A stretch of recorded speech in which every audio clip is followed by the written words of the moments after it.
What if Sakura abandoned Naruto in waves? Welcome to my channel. Do subscribe for more videos. It was a bright and welcoming sunny day in Konoha. The villagers were out doing their daily shopping, and the shinobi were out on their missions assigned for them by Tsunade, the godaime hokage. The streets were full of villagers of all ages moving along almost like ants through the kiosks and stores. Within the crowd was a young teenage girl with short bubblegum pink hair that reached to her shoulders. She was wearing a long red blouse with round, pure white circle markings on her sleeves, back and lower section of the blouse, Jnderneath. She wore knee-length black tight pants along witt kunai holster hidden by her blouse. She was also wearing blue shinobi sandals. Worn tightly over her head was a red banded forehead protector with the hidden leaf emblem engraved in its center. Sakura ni-chan, the ecstatic voice from a young boy, Kalek behind the girl, as she turned around and smiled at her. "Konohamaru, how are you?" she asked, as Konohamaru came to a stop in front of her. Konohamaru still hadn't changed much. His towering brown hair was held firmly in place with a familiar set of goggles that reminded Sakura of somebody. His long blue scarf blew freely in the air as he came to a halt. The only noticeably difference was his missing baby tooth had finally been replaced by our adult tooth. Only that he was missing another baby tooth now. On the opposite side, Sakura looked to his sides. "Somebody that can help Udon and Moegi do henge properly."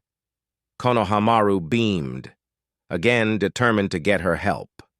Sakura raised an eyebrow in question. "What about yourself?" Konohamaru chuckled and then was about to form his seal for henge until he remembered a warning Naruto gave him before he left. Some women do not appreciate the harem. No jutsu do not under any circumstance use it directly on Sakura-chan, or our rivalry will end with your death.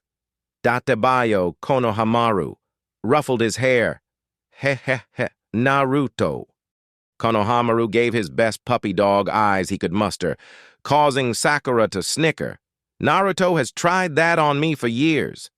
"Don't think you are any different," she said flatly through a grin, but chuckled when Konohamaru didn't seem fazed and continued his begging. Sakura shook her head.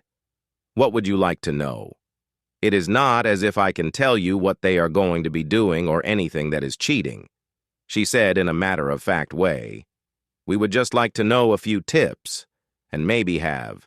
"The Genin exam is happening already?" she asked in disbelief, and then her eyes narrowed in question.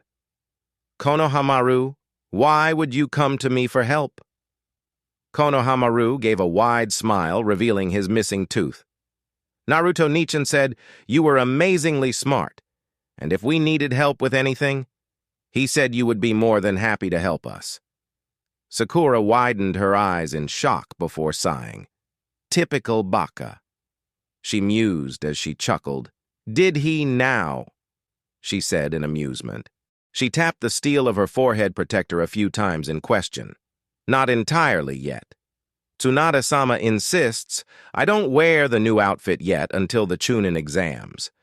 Let's just say, couldn't exactly wait on the forehead protector," she admitted with a grin. Konohamaru nodded in understanding, then got to his point. "The reason I am out of class, Sakura ni-chan, is me. Moegi and Udon were wondering if you could help us with a few tips with the Genin exam."